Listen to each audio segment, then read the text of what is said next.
my goal and purpose is really more about having a platform to inspire other people to follow their dreams. Because if I can do it, dyslexia, no investment, I literally sold a dress and made 3 and then made 9. Hey everyone, you're listening to the Lively Charleston Podcast.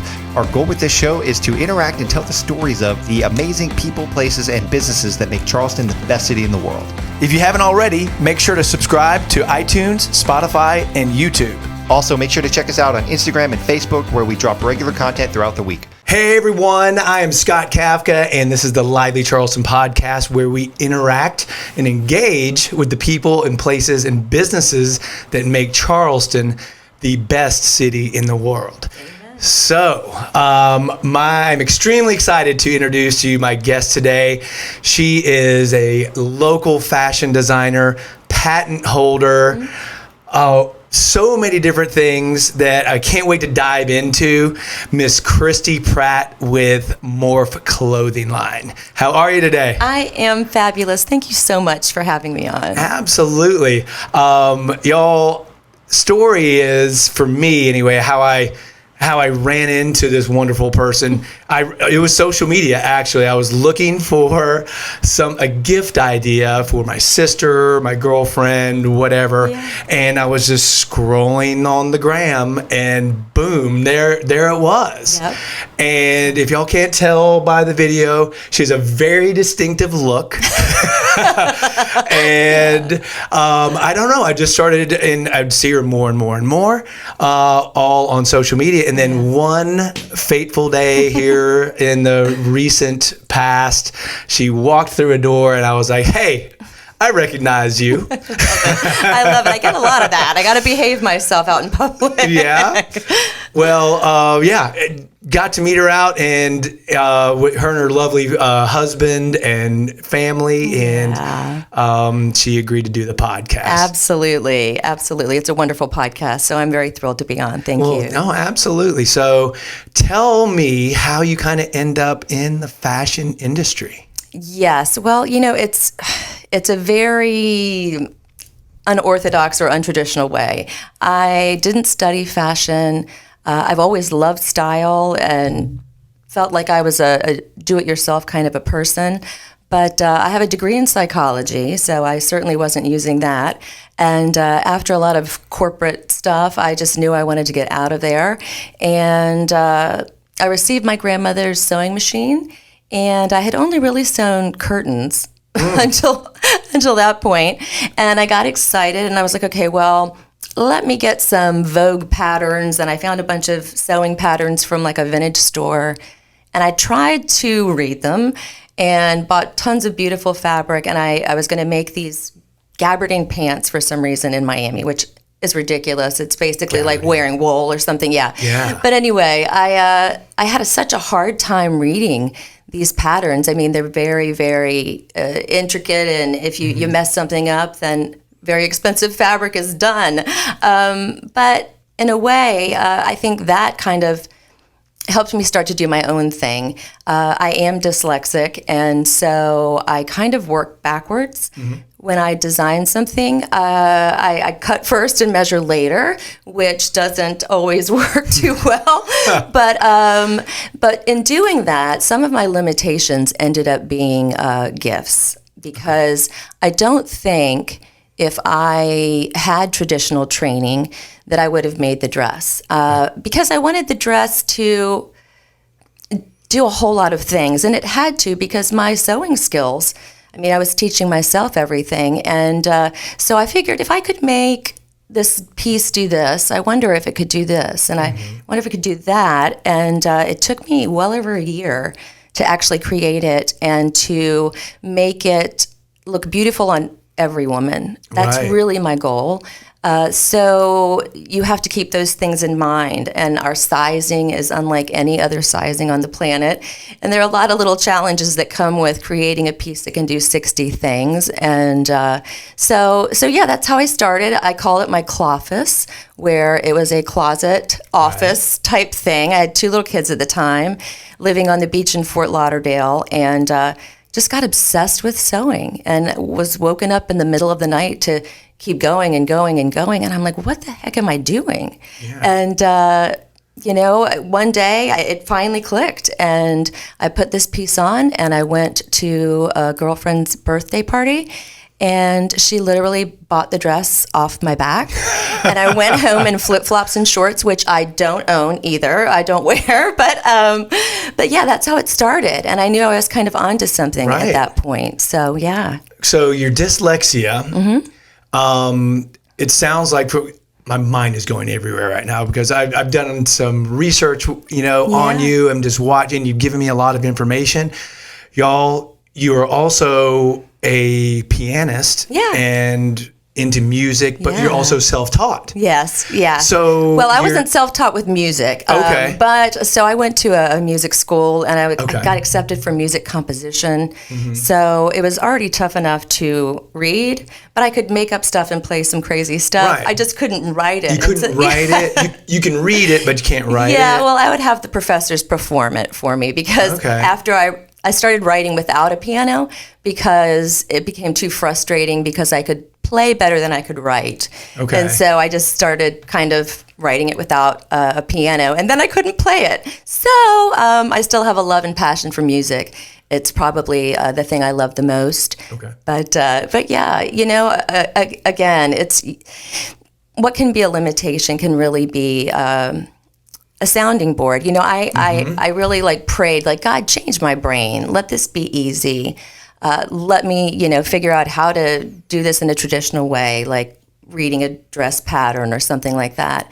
And I recall the energy that came back to me was like, well, I'm not going to change your brain. You're perfect the way I made you. It's going to be a rocky road, but I'm going to make you stronger. And sure enough, I'm the only woman in the U.S. with a utility patent on a piece of fashion. So I guess it worked. That's amazing. So tell me a little bit more about that. So the only other patent holders in that realm is Teva and Nike? That's right. And then you. And then little old me. Yep, against all odds, for sure. It was a long process, probably 400 pages of claims and so forth, but got the patent, and which will allow us to license this patent. In fashion, it's very, very rare, obviously, to have a utility patent. And what that means is that it covers not only the design of a piece. Like if you go to New York, you can get a knockoff anywhere, and no one can really do anything about that. Right. You change a button, and then you're not then infringing. It's right. So with a design patent, it's really locked down because the way it looks cannot be separated from its functionality. It looks a certain way by way of function, and so it's treated more as an invention. And which gives us a lot of leverage. And, hopefully, if we choose to license to a bigger company, a Lululemon or an Athleta or something, because it's very cozy and comfortable, too, and can be worn as a shirt, and you can do yoga in it, and all of my pieces are multi-wear. So, there's a lot of opportunity there. So excited about that. Yeah. So music, and then I know you're a big traveler, and your clothing is perfect for the world traveler, those who are just going here and there and everywhere. Yeah. And so, because you can be on a plane at one moment and just be all wrapped up in your in your cozy capsule. Dress. And the Nomad wrap we have too, which is Nomad wrap. Yeah, super fun. Reminds me, it caught my eye. I was like, I'd wear the Nomad Well, wrap. You know what? I have pictures of men, and you might know one, wearing it. It's actually on my Instagram way down low, and they look fantastic. It looks like, it looks like a balaclava. Yeah. Is what it looks like, or like a fancy, fashionable balaclava. Absolutely. It just looks really cool. It's super fun. You feel like a superhero when you put it on. I mean, I think Clay would even attest to that, because we've worn it to Halloween and as a Viking and all sorts of stuff. Or a Jedi. Yeah, Jedi. It's got very Jedi vibes. Over. I always say I look like the Hunger Games or something. But I can do so many different things. And that's really the purpose. We're trying to reduce consumerism. When you create pieces that can do so many different things, then you can have fewer pieces in your wardrobe. And that's really the goal. Right. What you said was there's the oil industry that creates the most waste, Yep. world globally. Yep. And then the fashion industry, Nuts. number 2. It's crazy. It really is. So having that in mind, you're just like, okay, I want to make something that's going to last. Yeah. Quality products, right? It's not the Absolutely. most inexpensive Right. pieces, Right. but it's something that somebody's going to hold on to forever and maybe pass down. Who knows? Yeah. Is that Yes. what you're going Well, for? absolutely. Because it can be worn in so many different ways, traveling obviously is a whole lot easier. But the goal, again, is to reduce how many things we buy. We run out and grab something as women for every occasion. Oh, I can't wear that. They just saw me in that. Or I can't, or that doesn't fit anymore. And that's a really kind of crummy feeling when you look in your closet and it's like chubby clothes, skinny clothes, and this will always fit. It's sized differently, so it's just by the bust size, really. And we have 5 different sizes and accommodate women of all shapes and sizes, probably up to about a 26 or a 27. And I want every woman to feel beautiful now, and that gives them the opportunity to show off what they love about their own bodies. And, we all have stuff we would rather hide. You can do that with this dress too. And it's just a lot of fun. It's always a good talking piece too, because people are like, ooh, I like your dress. And it's so hard to go, well, I can do so many things. Can I show you? Yeah. But, and that's kind of how it started too. We'd have people that are like, I morphed in the post office. I morphed over here. I morphed at Petco. I was like, oh my God. That's awesome. Yeah. So it's fun. So how many pieces does one dress turn into? Well, it does about 60 different things. Wow. So let me explain how that works. It's basically 3 different lengths, or any length that you want, and then about 20 different kind of upper body things, but 2 sleeves around the neck, around the waist. Mm-hmm. It can be worn as a skirt, a maxi dress, mini skirt, and so there's just so many different things. You can wear it as a beach cover up, and you can walk the red carpet. Yeah. I did that in the MTV Awards in the same dress. So, it's a lot of fun, and it's as comfy as sleepwear. You went to the MTV Awards? Well, yes, I guess you didn't dive deep enough, Oh, did you? well, I saw somebody was on People magazine in one of your dresses, right? Yes, absolutely. That was a really wonderful write-up for sure. And I think people just feel good, and it's a blank slate for your own creativity, which I think fashion should represent you. Sure. I think a lot of times women try to squeeze into what fashion has historically been, and it's hard. Our bodies change and our needs change, and when you're a busy mom, you're the last on the list, and you need to get everybody out the door, and they're in the car going, where are you? And it's like, okay, hang on a second. Mm-hmm. And 2 minutes, you can look like a rock star or be conservative and go to church. Somebody once said, from birth to death in this dress. And I was like, oh my gosh, I don't know if that's a good tagline or not. That sounds but, because in maternity, you wear the same dress before you're pregnant, during all the phases of pregnancy, and then after, it still fits. So you're not buying all that expensive maternity stuff that we all do with baby number 1. Baby number 2, we probably don't do that. But so it does last a very long time, and they're all handmade by one woman in Florida. Okay. And I was living in Miami at the time, and that's where I started. And she's wonderful. And we do bigger runs with manufacturers here in the U.S. When we need to.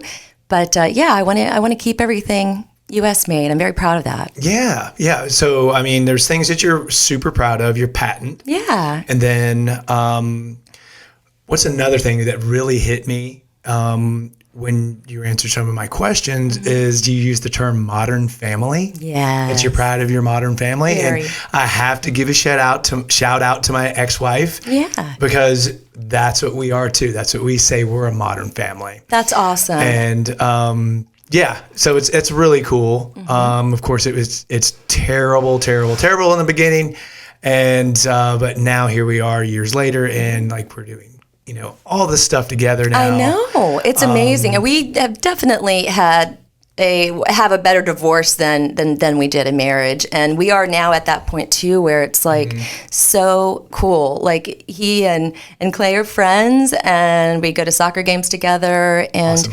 it's all about the kids. Yeah. And when they flourish, we all do. And so, Clay moved out here 2 years ago, I guess, 2.5 years ago. And we had his son Luke here with us too, and a special needs kiddo, and my children embraced him. And, life is crazy. Dogs, kids, noise, travel, all of that stuff. But I feel very blessed. For sure. Awesome. Yeah, I thought it was really neat when you said that. I was like, somebody else is using it's that just term? the easiest way to say it. Plus, it's my favorite show. Me too. I love the show. Who's your favorite character? Oh my gosh, we can't. We always ask. It's such a, I feel like I'm part Sophia. Okay. And a little bit Claire. Okay. Yeah, I can see that. Yeah. Yeah, I get Phil Dunphy all the time. Oh, no, you don't. Yeah. You know who's Phil Dunphy is Clay. Clay is, Yeah. Oh my goodness. Clay can ride a unicycle and do all those crazy feats and ridiculous stuff like Phil, but much better looking. Totally. His beard game is on The beard game is on point. We're going to flash a picture of Clay up here like in the middle of this. Beard. Oh my goodness. Yeah. All right. Well, cool. So do you have any plans for a storefront, or tell me, so you're currently set up just online now? Yep. Right? Yes. So any plans for storefront, world domination, anything like that? World domination, yes. Actually, we do sell all over the world. About half of our business is international. And that happened really quickly. And we had a viral video. It got like 35 million views on our Facebook page. And that was back when it was like the Wild West and everything was like organic. You didn't have to pay for everything. And so that particular video, and it was random. I was in New York for, I think, the MTV Awards, and just morphed in the street in Brooklyn because this woman wanted to know what I was wearing. And it was just so random. You like, if you could formulate what makes something go viral, I'd sleep better at night for sure. Right. But there's no magic pill for that. There's no magic pill. But to your point, yes, we are thinking about a flagship store here in Charleston, and kind of keeping our fingers crossed and doing our homework right now to make sure that's a good investment. But I believe it is. And because MORPH is such a visual piece that it's always been a little hard to convey what it does just in videos and clips and things like that. And I think we're gonna open a storefront here soon enough, God willing. He's in charge. So yeah, most definitely. yeah, downtown for sure. Okay. And then the name MORPH means what? Means change. Means change. It was. MORPH changes everything. That's sort of our tagline. And it's like changes everything or change is everything. The only thing constant is change. And as humans, we are constantly changing our minds, our thoughts, our bodies, our interests. And I want to keep up with that. And I want to make fashion work for us instead of us working for it. I don't know trends. I don't follow fashion. I just kind of do my thing. And I want other women to feel that they're doing their own thing in my pieces. It's not about being like me. It's about being the best you. And I want people to feel confident. I always say that it's never the dress. It's how you feel when you wear something that's really comfortable and beautiful. Confidence is it's gold, and when it's feel the sexiest thing. I'm telling you what. It is. And you can tell when someone has it, and you can tell when someone doesn't. And it has nothing to do with what you're wearing, but how you feel in it. And you feel pretty darn good in this thing, so that's always nice. Most definitely. Do you have any ambassadors or anything like that you work with? You just strictly... We're strictly online, and we don't have any ambassadors, although once you get a dress, you got to tell everybody, which is a good thing. And we've thought about kind of working like with an affiliate program or influencers, and we still may be doing that in the future. But we've had a lot of good fortune, even just with our return clients from all over the world. And we have about a 70% return client rate, which is great. That's amazing. Especially right now as social media is constantly changing and you wonder if anybody sees your stuff. Right. But I think the flagship store, when that happens, will help too. Most definitely. Get the word out there. Okay, so when you're talking about, the dress, capsule dress, sorry, can morph into 60 different things. What is the price point of the capsule dress? And because I want people to kind of picture it, it's like, okay, it's one piece of clothing. Right. It might be X amount, but it can be so many different things, right? So Exactly. what is the price point? Exactly. Well, the dress is $248, and we rarely do sales because of the time it takes to make things handmade.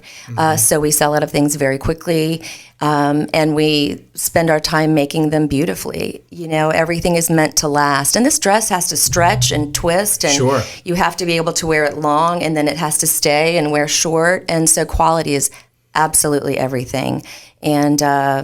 And customer care and customer service. I've met the most amazing people from around the world who will just check in on me and see how I am and what are you doing, and I feel like I know you, and you know, it's just really nice. It feels like a community, a family. Yeah. Well, I think that comes through for people who follow your Instagram or just follow your life and what you're doing. Yeah. I mean, your energy is just right out there for the world to see, which is it's awesome. Well, I just want to be authentic, you know, like I only have kind of one speed, and that's been a challenge for me, and it's also been a huge boon. I think when we live in our authenticity, we put off good vibes, and people want to be around, and they want to be authentic too. And it's been a trick to like share my authenticity and also keep the business perspective and the, you know, what sells and this and all of this kind of stuff. And, you know, when it comes down to it, I'm just your average Joe who had a lot of faith and a lot of grit. And so here I am having the opportunity to talk to you. Yeah. And so I guess my goal and purpose is really more about having a platform to inspire other people to follow their dreams. Because if I can do it, dyslexia, no investment, you know, I literally sold a dress and made 3 and then made 9. So don't let that inhibit you. And now, if you do have investment to start, it makes it a lot easier. It does, sure. So I went to the School of Hard Knocks, and it was tricky and a lot of legalese and all that kind of stuff with business partners and such. And I think that most entrepreneurs have to kind of go through that to learn those lessons, because you don't want to have to repeat them. Sure. But I've really had a lot of support from Clay, who can do so many things that I cannot do. Nobody wants me doing spreadsheets or managing our finances or any of that kind of stuff. Right. So he keeps us moving in a forward direction, and I'm very thankful for that. Good. Yeah. Well, I mean, we all have our strengths. Yeah. You know, and you obviously are living in yours. Yeah. And I think that's fantastic. And I think that's probably what Clay, guy over there, was attracted to. I think so. I think so. Yeah, thank you. And that's just, nice. I don't know, we need more people out in the world like that. Yeah, I think so. You know, when you are living true to your spirit and your brain and your heart and your actions all sync up, people feel that, and they feel comfortable in their skin because you feel comfortable in yours. And I just think it'll make for a more peaceful world if people aren't living with a lot of cognitive dissonance, you know, like acting a certain way and feeling a different way. Like everything needs to be in sync. And, you know, I don't really care a whole lot about other people's opinions of me because I can't be anything else, you know, and I like who I am. And so the people in my circle are really strong and wonderful and unique and authentic. And I think that, you know, you bring to you the tribe of people that you need around you. And so this has been such a great opportunity. And just like this time with you, I get to kind of share what I'm about. And then I'm in a restaurant somewhere, Clay and I are somewhere, and somebody will come up to me and like, oh my gosh, you make me feel so good, or, something like that. And it's like, oh my gosh, I am doing something, hits, because you start after these years, it's been a while. Yeah. You start going, geez, am I Sisyphus rolling the boulder up the hill, sometimes. Yeah. And sometimes it's just a wonderful, easy, period of time. But things change, as you know. I mean, pivoting all the time, and COVID and supply chain and all that kind of stuff. House catching on fire. Oh, house catching on. Thank you. I almost got that out of my memory. Right. But thank you, Oh, Scott. sorry. No, I'm kidding. Yeah, house burning down. Like, you don't know. I mean, whose house burns down? But anyway, all of my MORPH stuff was in there at the time. You're kidding. And starting from scratch again. And it's okay. It's all good. And I can look back on it. And thank God for some of the horrible things, We just don't know what's good and what's bad until we kind of look back and realize that life just goes in waves. It does. It's going to go up and down. It does. All the time. Yeah. I mean, just think if we went up all the time. Yeah. Well, you wouldn't have anything to compare it to. Exactly. And the gratitude that comes when things are good and you do feel connected and like things are moving along easy. Mm-hmm. You've got to appreciate those times for sure. For sure. And you got your faith, your friends, your family. Absolutely. All right there. Yep. Encapsulated in that. There you go. Is the capsule right there. Boom, boom. That's right. Well, cool. Where can everybody find you? What is Instagram, websites, all that good stuff? Yep. Find your clothing. It's just morphclothing.com, MORPH, like metamorphosis, morphclothing.com. And our IG is at morph_clothing. And Facebook is just MORPH Clothing. That's a lot. I think that's the most times I've ever said clothing in one sentence. But yeah, you can find us just about everywhere. And when people reach out, they're talking to me. Yeah. I like customer care, and I love, making sure they get the right piece and all that good stuff. So y'all will be talking to me, even from Denmark and wherever you are. So so it's really fun. But yes, so that's please really check cool. us out. And you said Metamorphosis. Yes. Who one of my ancestors, who I'm related to, Franz Kafka, See? You are related to Kafka. That's why I was like, no, it's Kafka. It's Kafka. Like it is. It is European in Europe way to say it. But like I said, we Americanized it and Southern fried it a little bit. I like it Southern fried. Kafka. Hey, I love it. This has been such a pleasure to talk to you. Oh, same. I'm so glad we did this. Y'all, can't say enough about Cristy and everything that she does. Not only in clothing, but for women, people. You say you're inclusive. You don't want to exclude anybody. Nobody. And it shows. And just keep up the good work. Oh, thank you. Gosh, thank you very much. And I can tell, it doesn't even look like work. You make it look easy. Oh, yeah. Well, you haven't seen the behind the scenes, but that's for another time. That's true. But y'all, we're going to wrap up. Thank you so much. Thank you so much for watching, and we'll see you next time. Hey y'all, that's a wrap on today's episode. Thanks so much for watching. We hope you enjoyed it. Make sure to like or follow or subscribe. Whatever platform you're on, just hit the button to make sure you don't miss any future episodes. Yep, and please help us grow the channel by sharing it with someone else who might enjoy it as well. Thank you so much for watching, and we'll see you next time.